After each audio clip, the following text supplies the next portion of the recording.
Hello,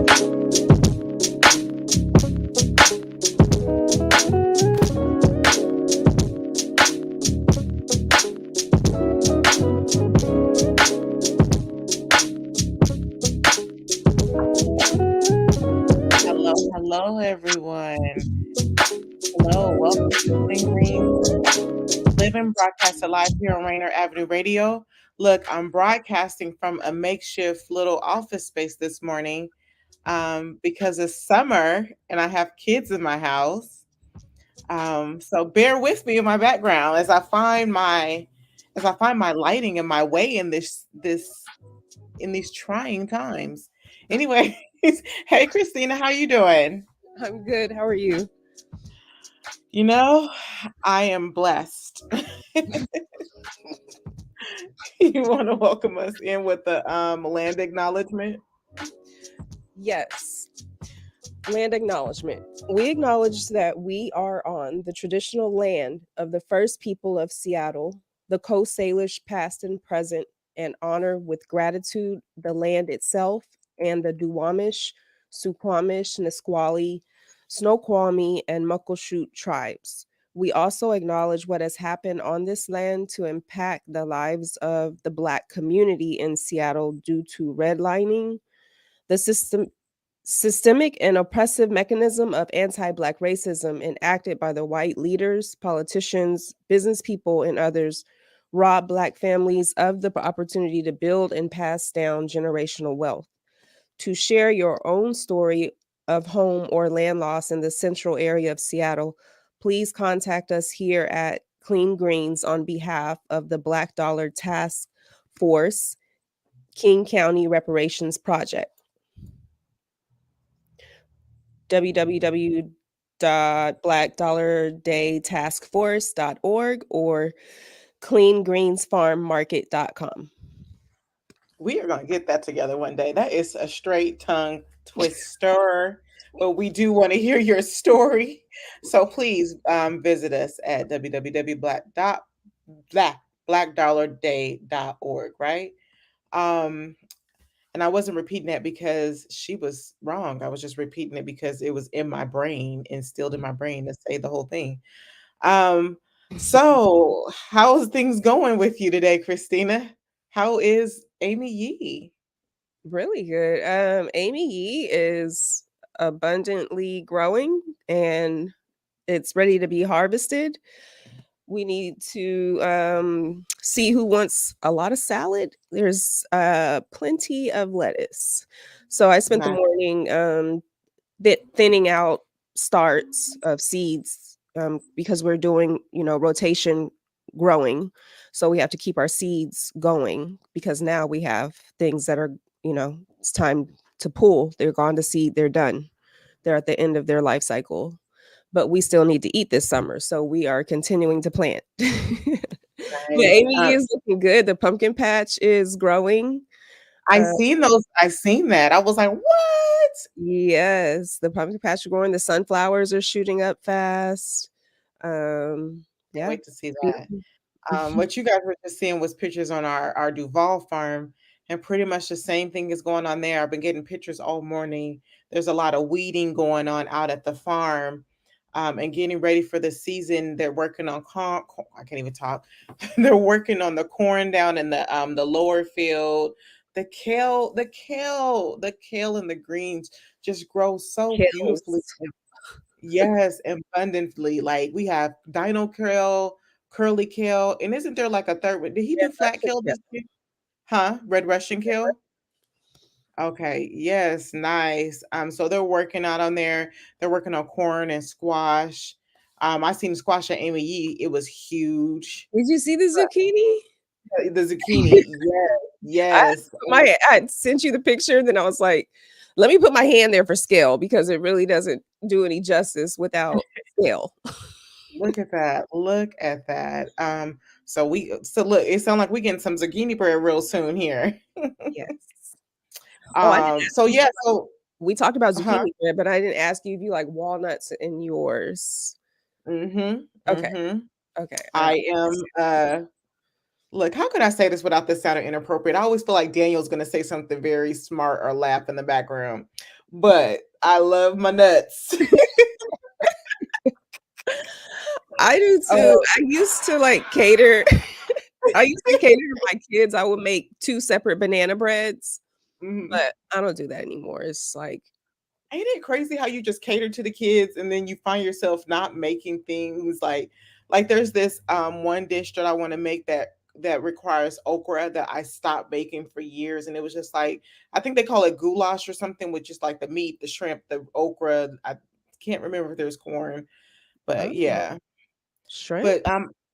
yeah, it was like this one of my aunt's friends, he taught me how to make because I love gumbo. But gumbo can be expensive. And so he was like, this is like a cheaper, smaller version of gumbo. Hmm. And it is just as good as gumbo, if not better, to be honest. It was my favorite dish. And this week, maybe we'll ask the kids to put together, take home some salads and put together a menu. I mean, like a salad and tell us what they made with it and how it tasted and give Yeah. us their best recipe. When we started talking about zucchini bread, I immediately thought about the youth, the farm doing a lot of cooking with them this summer. Yeah, y'all be prepared. Oh, announcements. We done got into it. Our youth farm is up. I see in the background our guest is talking to me and they are willing to come help volunteer. So we would love to have you on. If there's anybody else listening to the show and would love to come volunteer, we would love to have you on our farm. And in our youth program. In our youth program, you do have to do a background check because we're working with youth. But on the farm, you do not have to do a background check because you're working with adults. Um, but we are so excited about this season. We do need volunteers. So please contact us at blackdollarcleangreens@gmail.com.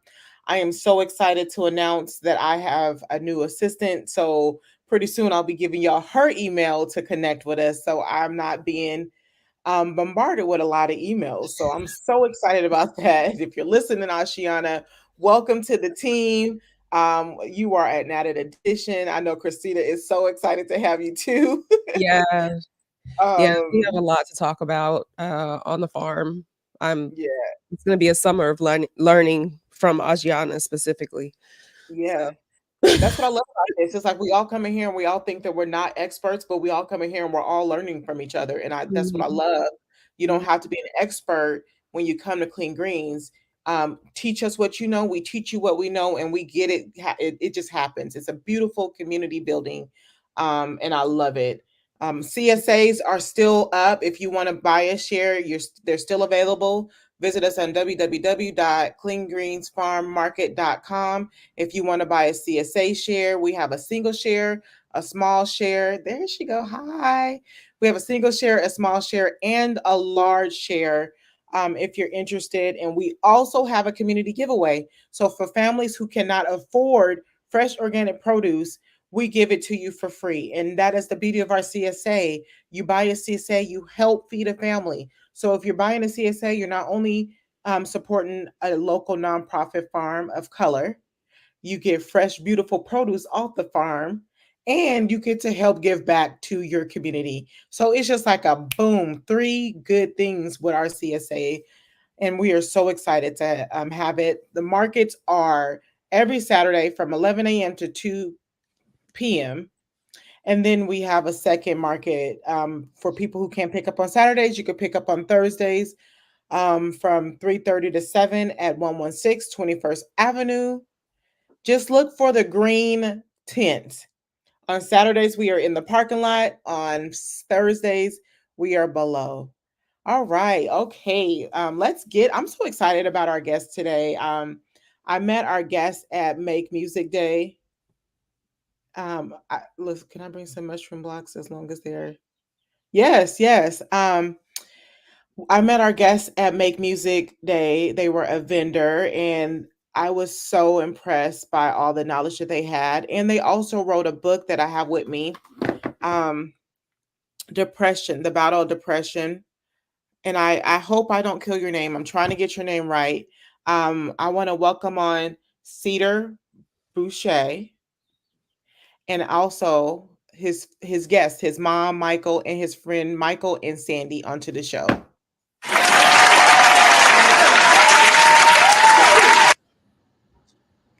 Hi, everyone. Can you hear? Okay. Yeah, Hi, yeah. Sandy. Hi, Cedar. I know that I was talking about your book, but you were going to come on here and you were going to talk about the. We were so excited. Christina said, "Oh, my nerd gets to come out." When I told her that we were going to be talking about the tree ordinance, Seattle tree ordinance today, and I'm so curious to know about it as well. So, can one of you guys tell us about the cedar? I mean, not the cedar. I'm sorry, that's your name. The Seattle tree ordinance. I'm gonna let Sandy go first because she knows she's been working in this field a bit longer than I am, and she knows more than I do. So I'll add some in later, but Sandy knows a bit more than I do. Well, thank you, Cedar. It's there's a lot to know, and it's extremely wonky. So I'm kind of curious what you have heard about the tree ordinance because there's been a lot of mixed messages about it. There's what the city puts out after the legislation was passed last month and signed. Versus what we've experienced. I'm a medical social worker, and my area of interest is how urban trees are so valuable for human health. When we have cities that are deforested, it's virtually impossible to have a healthy life in a city with no trees. Whether you're talking oxygen and asthma or behavioral health and crime, trees pretty much are a one-stop shop for a healthy community. And there's been, as you probably know, this huge difference in who gets trees. We know from the canopy study that former, frontline communities have the fewest trees, particularly South Park, which is how I met Cedar.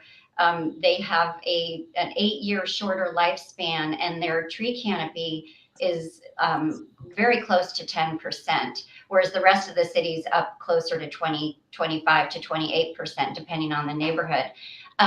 So we were excited about this tree ordinance because we know there have been a lot of problems with Seattle managing its trees.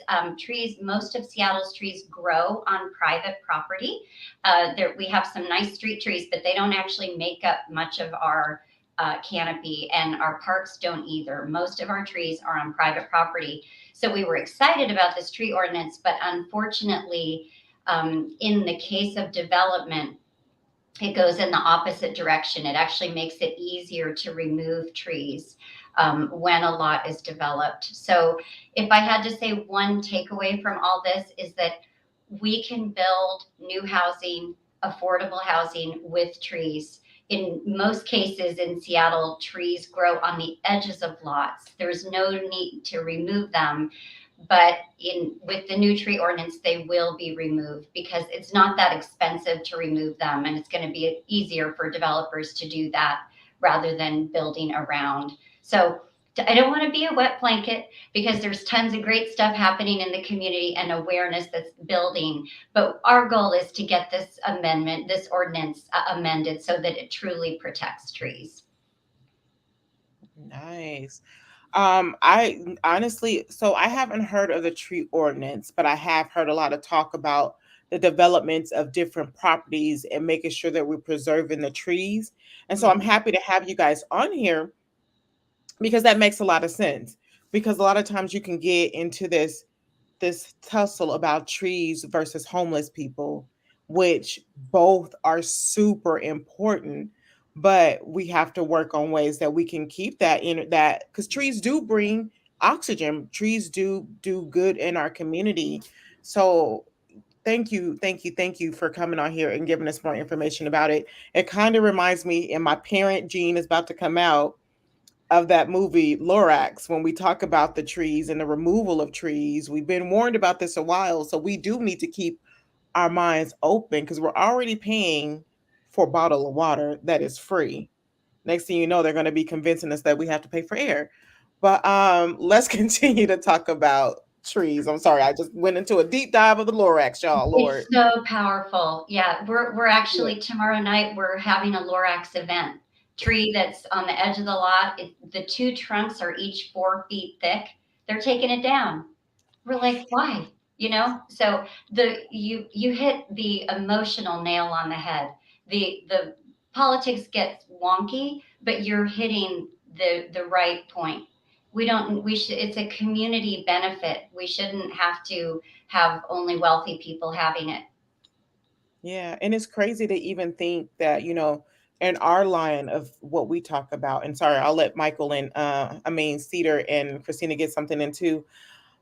In our line, we talk about the how food deserts are how about food deserts and how about access to food, and you never think about access to trees and access to gardening, because you mentioned that as well. I read that a while back, how even having gardens in your community helps with health, helps with crime rate, it helps with everything. And you notice that it's not in a lot of communities. And so those are things that we need to start looking into too, like how do we get gardens and trees along with the trees in all communities to help with that. It's just blowing my mind, really, seriously. Like, you never think about how, yeah, trees are not even, they're even keeping trees out of communities that are lacking of resources in communities of color. Yeah, and it's a design choice because we don't need to design our homes so that they cover so much of the lot with pavement. And our hope was that with the new tree ordinance, people would be encouraged to leave more green space on lots and cluster the homes together, build the same amount of housing. But we just have to ask. So, and you're hitting the nail on the head with all of this. I'm so grateful for this show. Thank you. Thank you. Cedar, how did you get involved with the Seattle Tree Ordinance? You want to talk about that? It's actually been a few years in the making. So I when I first came back to Seattle, I worked for a few years for Toxic Industrial Corporation down in South Park. That has been very bad neighbors. I've written them about them on my Linktree page. The first article I ever got published in Real Change was on them. But after I got let go due to COVID, I started getting more into tree stuff because I went back to school, but then I had to show that I was applying for jobs every week in order to get the stimulus money and be working towards a new career, which is writing for me. And I really started picking up on the trees because South Park is quite a bit hotter than the rest of Seattle in the summertime. Uh, the life expectancy, the toxic industrials, and the metal manufacturers down here. And then I just started looking for tree groups, and one of my friends told me about the group that Sandy uh, has ended up being a member of, and I joined with them, and they've been coming to community meetings down in South Park, and we've been trying to really press the issue on the trees that we need, like something like we need a net of like 100,000 trees planted in Seattle in like the next set amount of years to keep the worst effects from climate happening, and those are like 100,000 trees that need to survive, and sure, not just 100,000 that we need to plant. But you can correct me if I'm wrong on these figures, Sandy, because I know you've been at those meetings. But this is not the time to be cutting down the trees, particularly with all the wildfire smoke that's been coming on. This is not the time to be cutting down the trees, especially with the wildfire smoke making it hotter. Trees help us keep us cooler in the summertime and warmer in the winter because they help keep the heat in by the buildings, and they save us a lot of money. I've recently heard that trees save our city, I think, $3 billion in savings a year due to the energy savings that they save us both from heating and cooling every year, as well as the air filter benefits and the soil retention benefits that are included with that. It saves us a whole lot of money as a city. And Wow. I think that's a great point about the difference between tree planting programs and retaining the trees we have. clearly a place like South Park that has lost so many trees, since it was developed, um, it needs a lot of trees planted. But when I've looked at some blocks in South Park that literally have one or two of those huge conifers left, the ones that you see all over up north, like cedar or Douglas fir, native trees that literally are their own ecosystems. They cool the ground for about 100 feet around. That tree in South Park is worth so much, and especially because of the air pollution. And yet that tree doesn't get any protection relative to any other tree in the city. And to me, it's like, hey, if you've only got just a few left and you're looking at a community that has higher rates of air pollution, asthma, and all the things that we know trees help, why don't those trees have some additional layer of protection? Why do we say, okay, South Park, you get a few more of our tree planting programs? Well, thank you. But those trees that you plant today, as you guys know, probably many of them don't survive. We've all seen the little saplings along the side of the street that are dead. Um, and so you get that. And plus, it'll take 50, 60 years to get benefit from that tree. Why are we cutting it down and planting a new little one somewhere else? The kids that are kids now that have asthma now, that little sapling 3 blocks away is not going to help them. We need to protect our children and our vulnerable people. And if we cut down our trees when we're developing, we can't do that. So it is something to kind of like, as you look at the information that comes out from the city and some of the groups, is to look at, are we focused on planting here? Because planting is known to be an investment for like several generations down the road. And there are people that need this benefit right now. How can this is mind blowing to me. Like, you know these things and you think about them, but you don't really think about them. But now that it's like here, it's like, what can we do?